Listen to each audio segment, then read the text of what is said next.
My dear compatriots, ladies and gentlemen,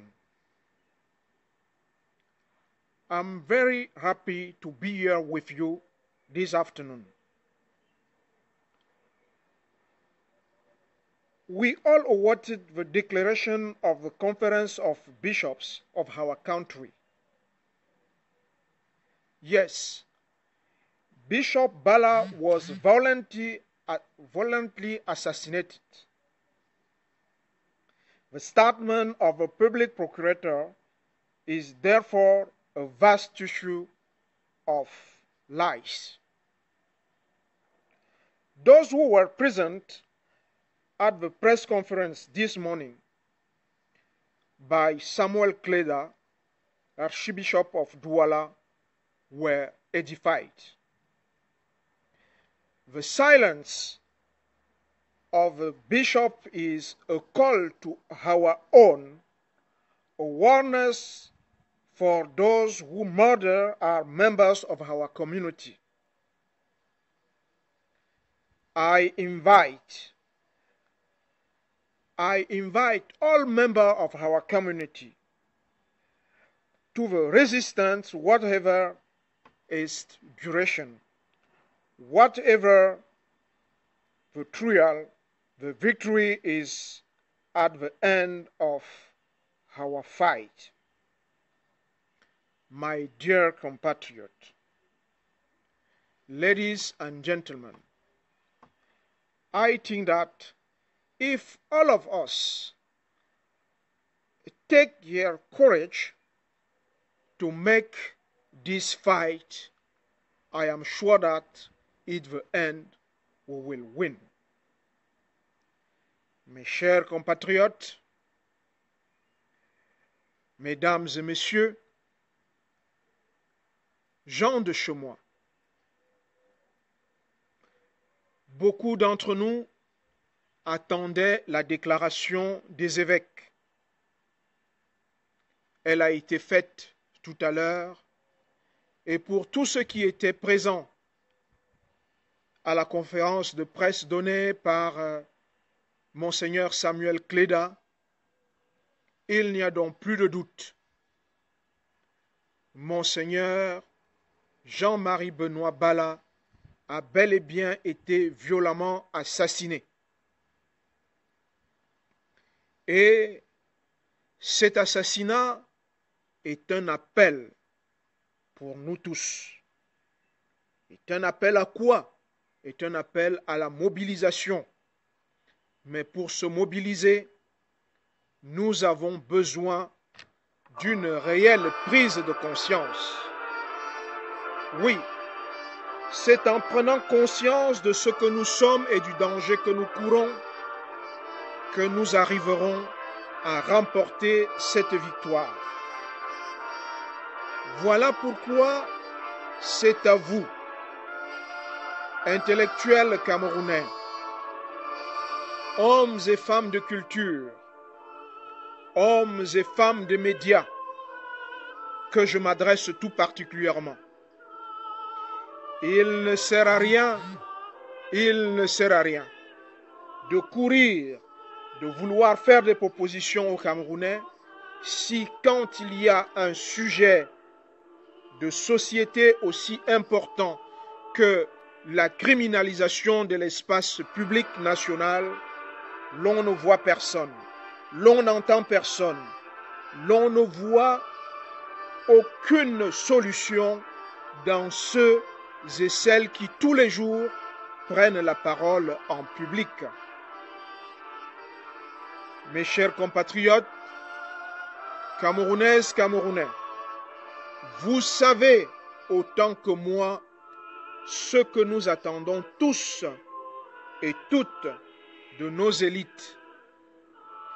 Nos élites sont des éclaireurs, nos élites sont des penseurs. Et penser la société, c'est être présente avec chacun et chacune d'entre nous au moment justement où la conscience collective n'arrive plus à trouver une solution aux problèmes qui s'opposent à nous. Et ce qui s'oppose à nous aujourd'hui comme problème, c'est justement que l'État central, que l'État en qui nous avons placé toute notre confiance, veuille nous enfermer dans le mensonge, comme nous avons pu le constater avec le communiqué de Jean-Fils Kléber Ntamak. Vous savez, mesdames et messieurs, que moi personnellement, je passe majeure partie de mon temps à faire de recherche. Vous savez donc que ce que je vous dis est mûrement réfléchi. Vous savez aussi que depuis une dizaine d'années, j'ai choisi de m'engager dans la politique active de notre pays. Mais m'engager dans la politique active de notre pays ne signifie pas tout sacrifier, tout abandonner, tout renier et faire comme si la conquête du pouvoir, le pouvoir suprême, était tout ce à quoi j'aspire. Je n'aspire à rien d'autre au bien-être de l'ensemble de mes concitoyens. Voilà pourquoi j'ai choisi de porter de toutes mes forces, de toute mon énergie, le combat pour la vérité au sujet de l'odieux assassinat de Monseigneur Jean-Marie Benoît Bala. Oui, j'ai une petite fierté. Oui, je suis un tout petit peu heureux parce qu'aujourd'hui, la conférence épiscopale a accepté de s'exprimer et surtout s'est rangée derrière nous dans ce combat que nous livrons depuis le 31 du mois de juin, date de la disparition de Monseigneur Jean-Marie Benoît Bala. C'est une fierté, oui, mais je ne peux point m'enorgueillir. Oui, cette fierté, vous savez, j'aurais tout donné pour ne pas la mériter. J'aurais tout donné pour ne pas l'avoir. Pourquoi? Parce que, comme disent les Saintes Écritures, je n'étais pas prophète ni fils de prophète. Mais, oui, je me suis retrouvé au devant de la scène. C'est eux, ceux qui ont assassiné, qui m'ont projeté au devant de la scène, me retirant des préoccupations qui étaient les miennes, c'est-à-dire penser l'avenir des millions de Camerounais, penser l'avenir des millions de jeunes filles et de jeunes hommes qui attendent beaucoup de nous.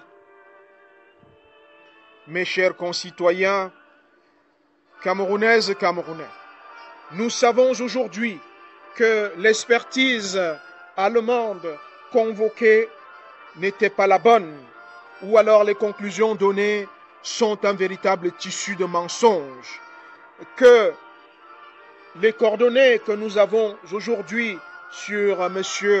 Michael Chokos ne correspondent pas à ce que nous dit Jean-Fils Kléber Ntamak. M. Chokos Michael n'a jamais été le directeur général de l'Institut médico-légal de Berlin. Chacun d'entre nous peut le vérifier tout simplement en tapant sur Google le nom professeur Michael Chokos. Vous découvrirez beaucoup de choses.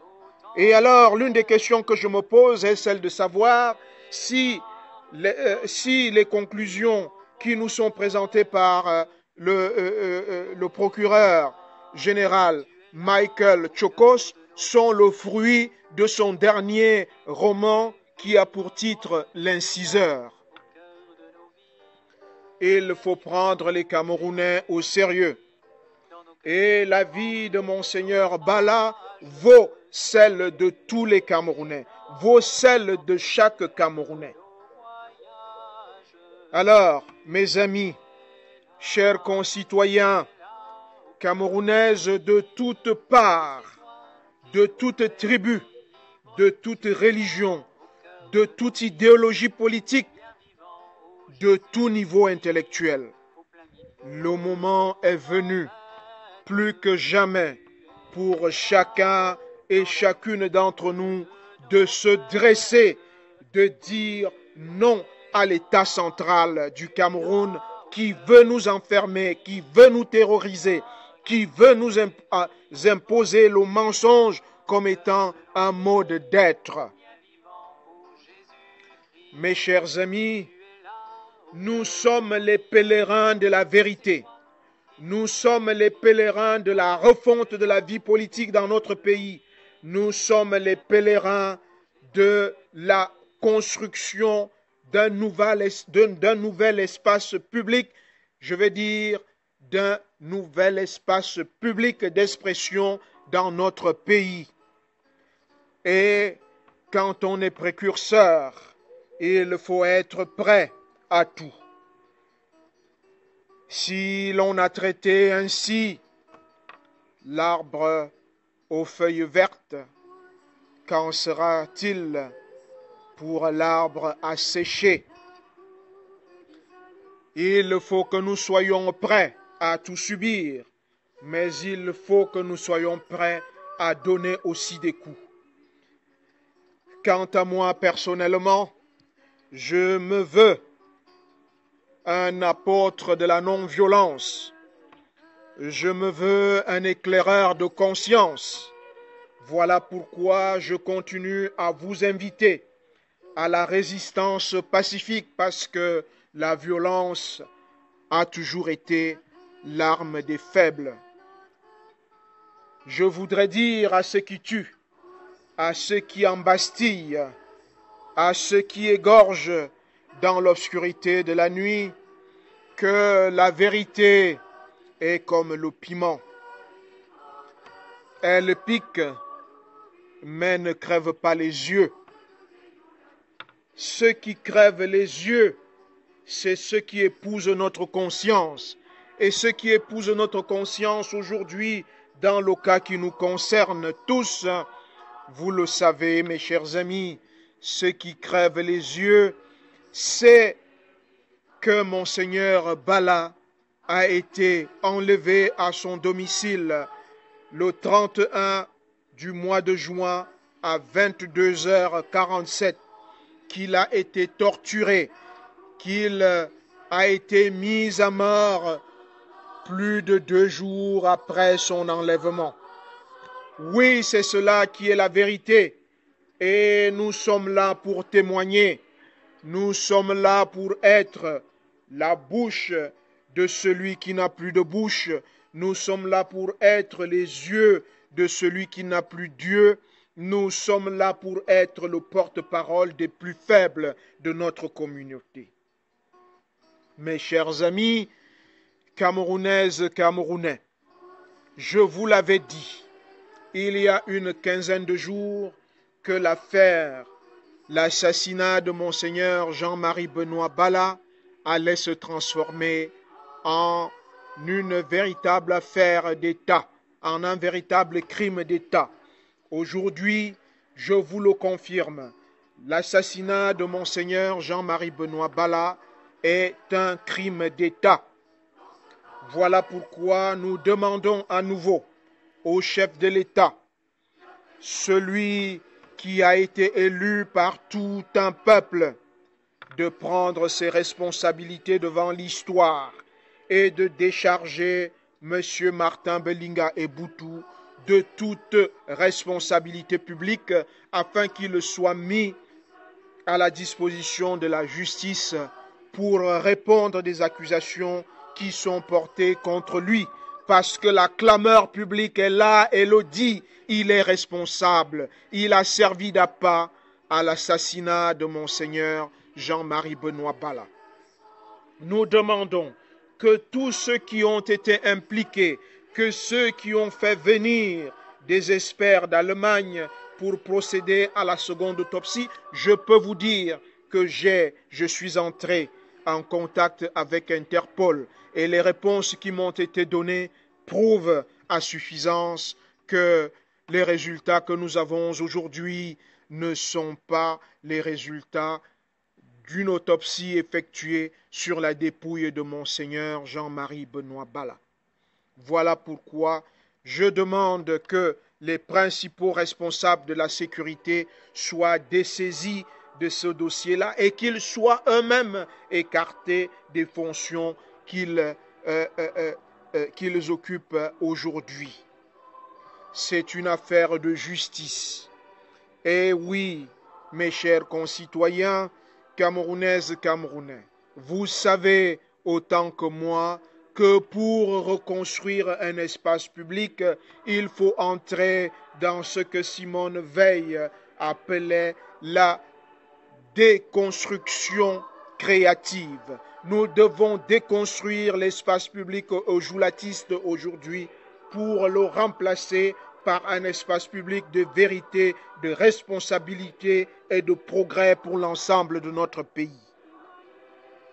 Mes chers amis, je compte sur vous pour mener ce combat.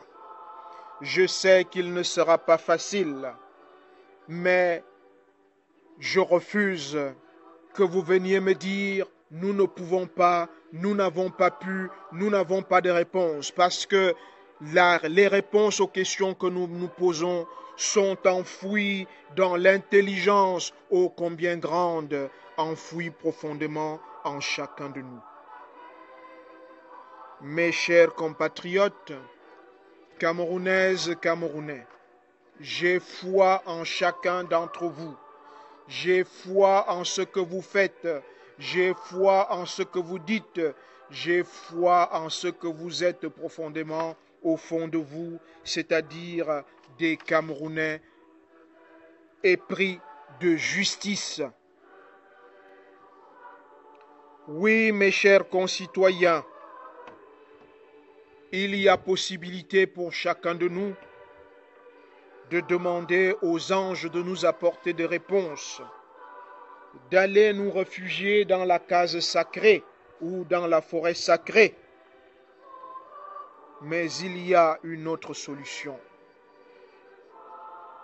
Et cette solution-là, c'est de nous armer de courage et d'affronter notre propre destin.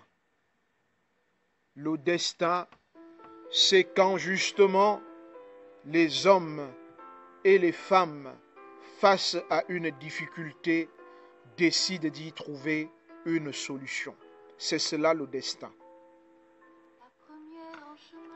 Oui, mes chers amis, être un homme, c'est savoir se battre pour des causes justes. Être un homme, c'est savoir se battre pour des causes communes. Être un homme, c'est savoir prendre ses responsabilités quand justement il se présente à nous. Oui, mes chers amis,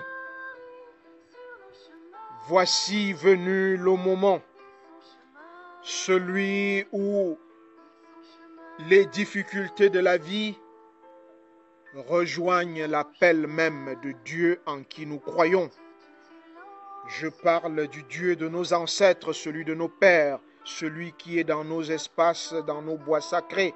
Je parle du Dieu d'Allah, celui que nous ont apporté les premiers imams dans notre pays. Je parle du Dieu de Jésus-Christ qui est venu faire corps avec nous. Mes chers amis, je vous l'ai toujours dit, le chemin, celui que nous devons suivre, est à l'image de notre visage. Et notre visage nous renvoie toujours l'humanité qui est enfouie en nous. Alors, refusons pour toujours, refusons aujourd'hui, refusons demain, refusons cette camisole dans laquelle on veut nous enfermer, cette camisole de laideur, cette camisole de méchanceté, cette camisole de meurtre perpétuel, dans l'indifférence totale, dans l'indifférence perpétuelle dans laquelle on veut nous enfermer. Mes chers concitoyens, que l'assassinat de Jean-Marie Benoît Bala soit pour nous le souffle qui nous emporte comme un tsunami pour renverser tout et pour reconstruire, pour faire des fondations nouvelles dans notre pays. Je compte sur vous. Oui, chevillés au corps, je sais que nous remporterons cette victoire, quelle que soit la durée de la nuit, le jour finit toujours par se lever. C'est à nous de repousser au plus loin l'obscurité dans laquelle on veut nous maintenir. Voilà le message que j'ai à vous transmettre aujourd'hui et je compte sur vous.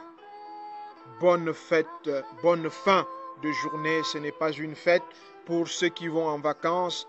Bonnes vacances, mais restons mobilisés et accompagnons Jean-Marie Benoît Bala jusqu'à sa dernière demeure dans la dignité et dans la détermination. Merci.